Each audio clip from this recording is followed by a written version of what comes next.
Hello, you wonderful people, and welcome to another episode of Crime Centric. This being a show where I talk about crime dramas that I watch. For today's episode, I'm going to talk about The Lincoln Lawyer, Season 1, Episode 5. A lot of really interesting things went down in this episode, so let's break it down. I really appreciate that this episode is mainly just entirely about the jury selection, and I think that's such an interesting thing. I've watched quite a few crime dramas, kind of police procedurals and stuff like that, and I've never seen too many shows really cover that angle of things. The only one that kind of comes to mind is Bull, because obviously that's not the entire thing, but that is a big part of that show is, picking the jury selection, kind of to get to know the jury, because obviously they're the ones who end up deciding the person's fate, and that's what Mickey kind of goes into when he's talking to Trevor this episode. It's not, these 12 people that get chosen, they're the main ones who are going to decide your fate, so you have to make sure they don't come into this with any preconceived notions and stuff like that. You want people who are on your side. Well, the way Mickey puts it is he doesn't want people who are just seeking the truth. He wants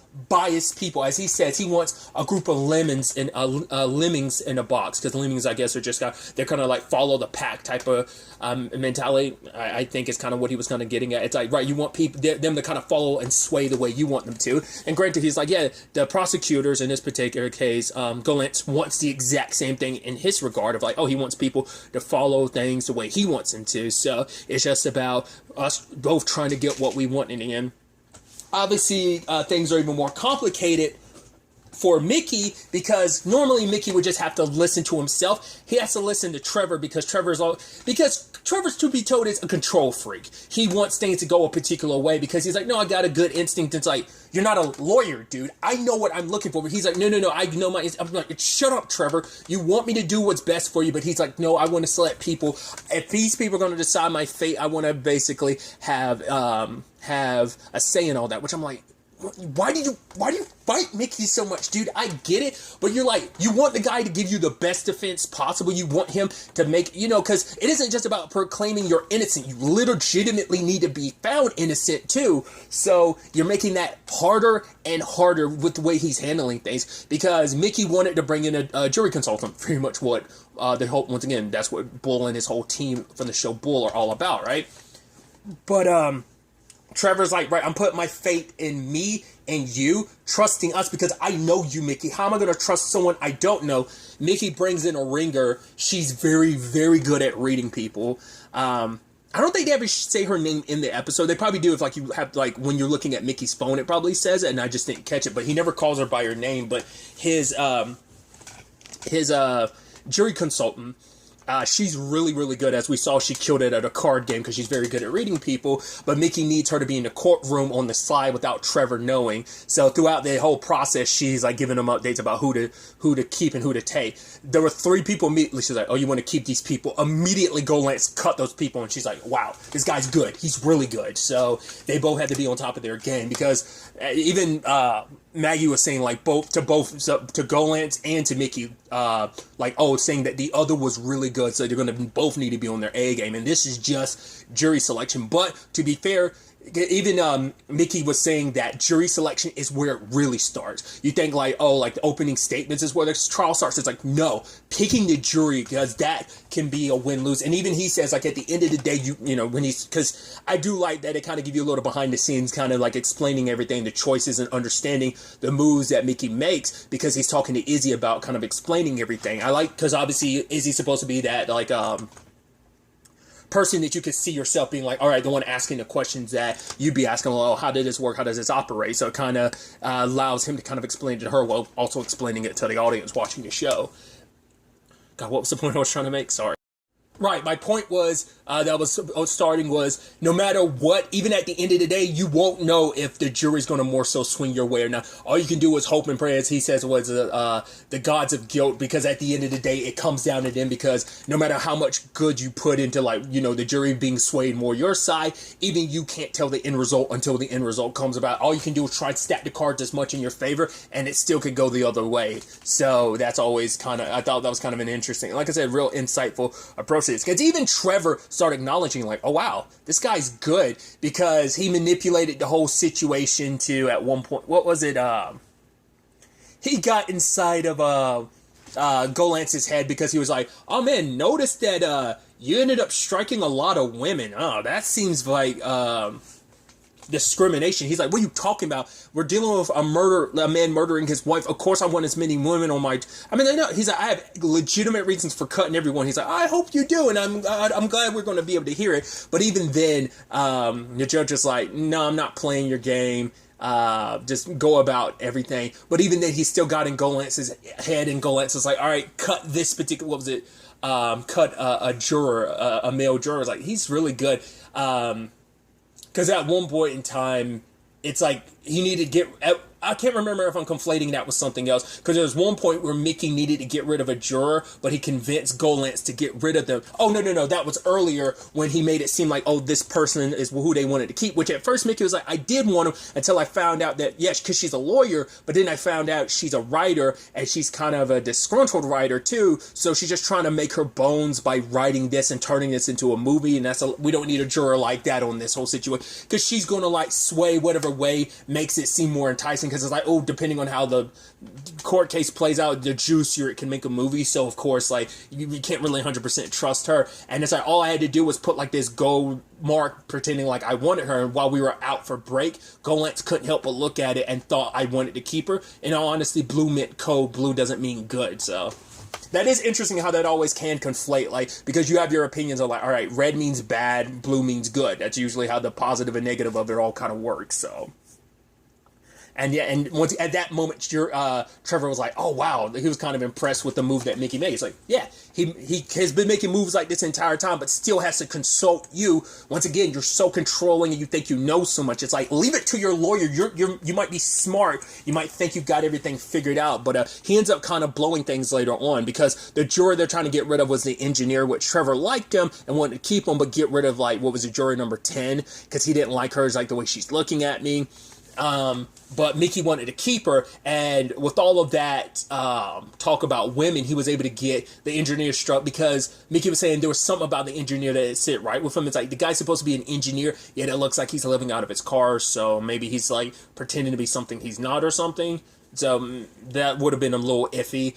But Trevor screwed up because he was trying to find his car because apparently he was driving, because Mickey made him drive Laura's Prius because he's like, right, you don't need to show up in a super expensive car and a car that's going to cost 5 times more than any of these jurors are going to make. So that's just, you want to play down like yes, they already know you're rich, but you don't need to flagrantly show it in their faces because what you wear, how you present yourself, what you roll up in, all are going to be deciding factors on this. But sadly, he's like, oh, I was looking for Laura's Prius. How you know how many Priuses there are here in LA? And that juror got worried thinking that he was following her. The man who just got accused of murdering his wife. And so now it looks like jury tampering or intimidation. So they have no choice. And Mickey has to use his last strike to strike her. Because now, like, she's tainted. Because now it's like, right, she already has a negative opinion of him now. So Mickey, who might have wanted someone else to be struck, had to probably flesh it out a little bit more. Now he has to use his last strike, so they have no, like, because also, once again, the problem with a strike too is you don't know what juror you're going to get and replace. Like, so it's a gamble. You want to hold on to your strikes as much as possible because you have no idea if the juror that's going to replace, like, juror 10 from there, we don't know who he is, and Mickey might find out later on that guy's probably, like, the worst thing. He might end up being the magic bullet for the prosecutors because he might be someone that easily sways more their side than the other. So Trevor's saying, like, he didn't do that on purpose, and Mickey's like, I hope you didn't. I mean, once again, it's like, if I didn't have to operate your way, this would be fine, but you had to question me on everything. Mickey's just trying to keep it cool because even he said it himself, if they're seen arguing, it's going to look like, oh, like, even him and his lawyer, like, even his lawyer doesn't agree with him, like, there's dissent amongst them ranks, and even the prosecutors will probably be able to start using that to kind of crack holes in, like, the whole case. So that's where things currently stand. So, and also Trevor was never the wiser about Mickey's jury consultant, so that kind of worked out. Seems like there's a little flirtation there, but she's like, nah, like, maybe we'll date one day once you get over her, referencing Maggie. It's like, yeah, a lot of people can see through her, but obviously, once again, she's the people person that she is and being good at seeing through people, so she can easily see. It's pretty apparent that Mickey still has because I think even Lorna realizes, like, right, us getting married was kind of a bad idea. The only reason why we got together is because I think even Lorna was like, I kind of saw myself as a rebound to the whole Maggie situation. She was the one you're always in love with and stuff. So Which, speaking of Lorna, she ran into someone she knew from class. I guess because Mickey, I want to say maybe last episode or episode before last, Mickey had made a reference to like, oh, Lorna, you'd make a good lawyer.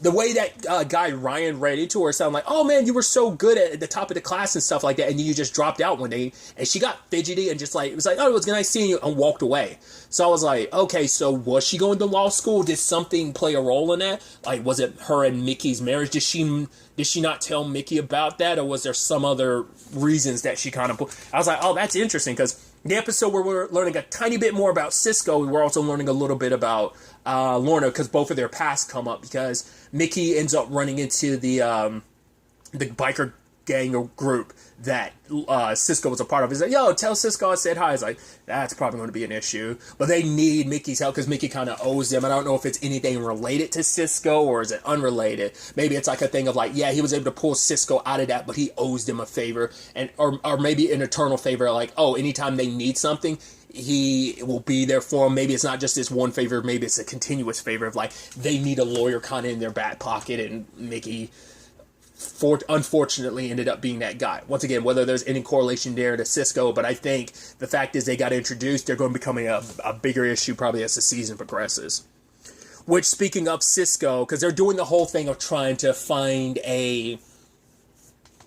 another person to point it out, like, oh, maybe this person might have had the motives. So Nima's husband is who they're looking into, like him possibly doing this. I think it was there was a yes and no. The guy, Jan filed a restraining order against him 2 months ago because home dude rolled up on Jan and was like, yo, you go around my wife, I'm going to kill you, threatened him. But Jan never showed up in court for the filing of the restraining order, so it never went through. So they don't even have that, because you can't be like, oh, he filed a restraining order. Well, you can't even use a restraining order because it was never filed, so that's not enough. But Cisco decides, like, right, if we can prove that he's got a short fuse, that he's, a violent person, which Cisco did the moment the guy rolls up. He was like, oh yeah, buddy, I can find you too. He's like, did you talk to my wife, threaten my wife? It's like, no, I just told her the facts. He's like, you know what? It's like, oh, is that a gun? I thought he was just recording audio because he made sure to say that. But I said, no, he was recording video too, just to clarify. I was like, oh my God, is that a gun? The guy's like, yeah, you'll find out. So I was like, okay, good. Cisco got all he needed. So they have a plausible suspect to throw this at, because Cisco, I love when she was getting her nails manicured and stuff, that Cisco was like, no, I can't do that. My feet are too ticklish and whatnot. But he's like, yeah, you're going to be subpoenaed. Your husband did threaten Jan. The whole thing about you and Jan's affair. So, and he bounces. So it all worked out in that end. But Lorna's still holding out for, what was the lady's name, Carol? Because she's like, there's something about this lady.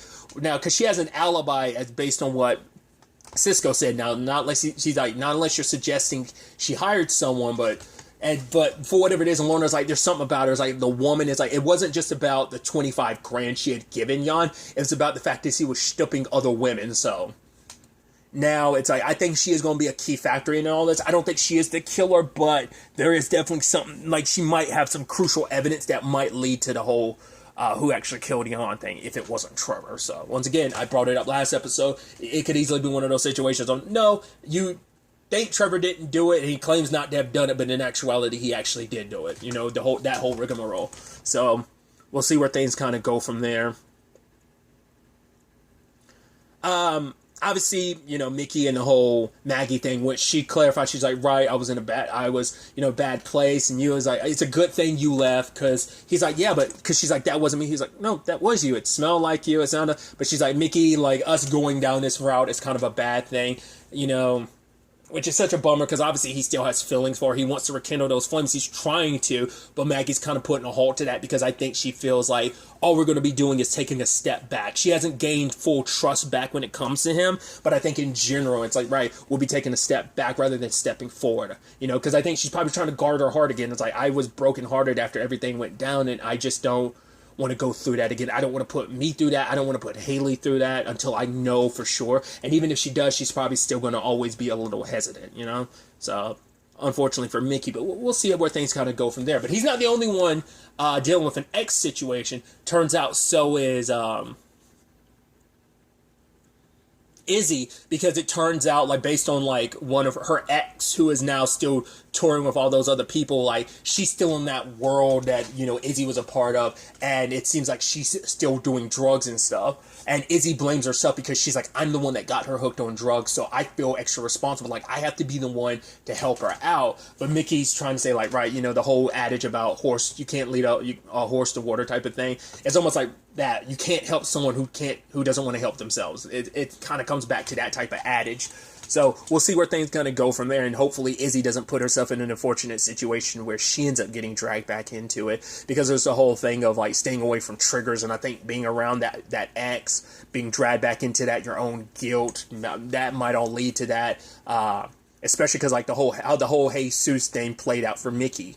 Which, really quickly, got a little bit of an update on the Jesus thing, because Lorna was like, right, that was from, like, a year, like, it's something that ended, but he was like, it never ended, it's still eating me up alive. And so he meets with, I guess, a lady of the night, Sherry, and Sherry's like, Jesus, Mickey. He's like, I'm sorry, if you knew it was me, you wouldn't show up. She's like, yeah, you left me high and dry, and I ended up spending up 2 months in prison. She's like, or locked up or whatever, and he's like, I'm sorry, I was in rehab. She's like, wait, you were in rehab? He's like, not about to go into that whole thing.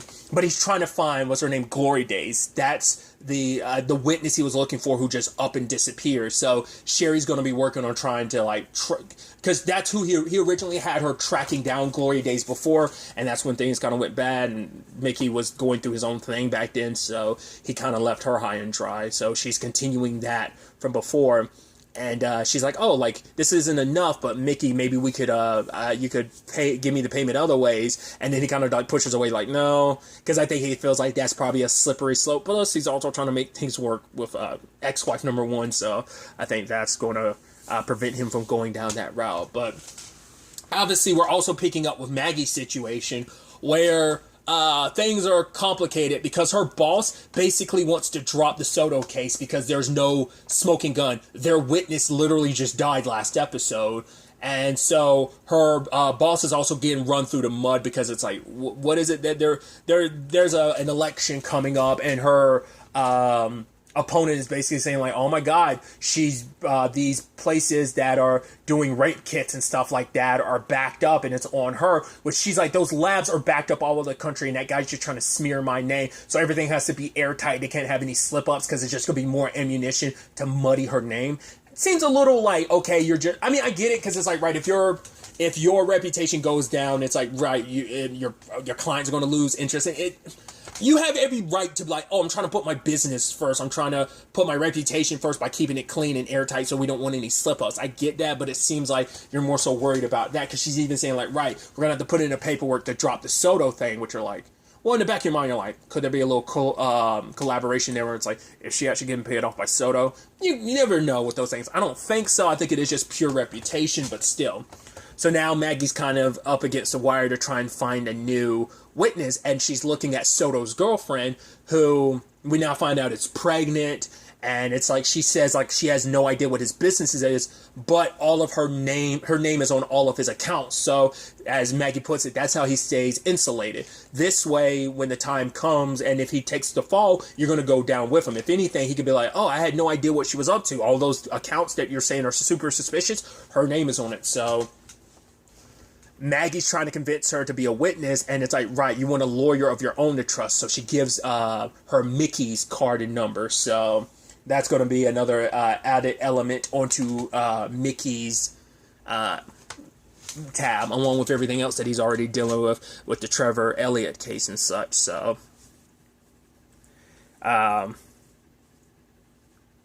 Langford kind of continued to be kind of a bit of a douche. I'm like, I don't like that guy. He's definitely going to become more of an issue, I think, as the season progresses. I don't know, maybe he's a good cop or something, but he just these first few episodes with him, just like, he's just rubbed you the wrong way. He just seems like such a dick. He was just actually surprised that Maggie is going as hard in the paint as she is with this, because, like, oh, normally if someone else was in her situation, they drop this immediately, but she's like, I'm going to excuse that as you don't know me enough yet to know, like, I would never do that. So she's sticking this Soto thing out. We'll see how things kind of go. Obviously, if a man like Soto is willing to kill a witness, I don't think he'd go through the trouble of killing a lawyer, but you never know. Like, if it means staying out of prison, a bad man like that might do just about anything. Once again, killed a witness, so who's to say he's above anything else? So there's all of that. I'm also curious because we haven't really filled in on it. Obviously, we know they are aware of it, but I'm assuming he informed Izzy about it. But the listening device, the bug in the Lincoln, we haven't really focused on it. They're still kind of going about. I mean, that's the whole point, to make it seem like everything's copacetic. Don't want them to know you're aware of it. That way, you can still feed them misinformation. We'll see whether or not that ends up coming up. But at the very end of the episode, Griggs brings up they haven't been able to find out what that money was for. Turns out they couldn't find any money from Jerry. Jerry apparently took out $150,000 out of the bank. And obviously Bruce, I think I kept calling him Bill last episode, Carlin, but Bruce ended up, nothing in his phone because it was a burner. So once again, whatever secrets kind of died with him, not unless they find where he's hidden it. But they still don't know what that money was about. But I think it was, when they said that Bruce was dropping that money, like he was paying someone a visit he was doing something the same very day that Jerry took the money out of the account. So Griggs is thinking it was a bribe, and I was like, I don't think it's something Eli related, because it's like, right, maybe he was going to pay off Eli to testify or something. I mean, once again, Eli seems like it's just a coincidence, but maybe that was. And once again, why would he take Eli's case otherwise? Well, once again, maybe he was just trying to, maybe he didn't realize it was kind of a losing case or wasn't worth taking. I don't know. Until after he'd already taken it, but there's still something there. Maybe, I don't know. I just feel like it isn't just a coincidence they're kind of chalking it up to now, but we'll see. But potentially, who else would he be bribing? Not unless it's they hadn't even got to a jury pool thing yet, and it seemed like pulling that money out then, that was way beforehand, so it's paying somebody off. Question is, who? Not unless he was paying someone to do some dirty work. But it's Bruce was his main dude to do the dirty work, wasn't he? As his investigator. But we'll ultimately have to wait and see what that money potentially would have been about, where all of this ends up taking us going forward into the next episode. But really, that's all I want to talk about. Till the next time we meet, be happy, be safe, live life to the fullest, and enjoy it. Good day, and goodbye.